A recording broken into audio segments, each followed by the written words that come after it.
अन्य खबर का आज रिलीज होची बहु विवादीय फिल्म पद्मावत। संजय लीला भंसाली निर्देशित फिल्म पद्मावत को नहीं बहु विवाद देखा देथिला। फिल्म रे दर्शा जायतिबा कहानी एवं चरित्र भूल भाव में प्रतिपादित करा जायतिबा अभियोग आनिथिले राजस्थान कर्णी सेना। या परे एही विरोध सारा देश में देखा मिलता। कर्णी सेना पक्षर भारत बंद डाकरा दिया जायतिला।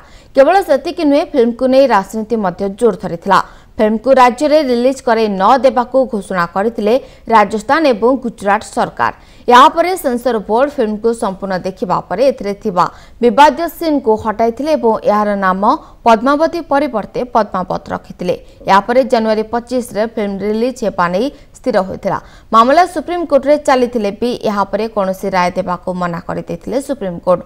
फल कर्णी सेना पक्षर प्रतिवाद जारी रही।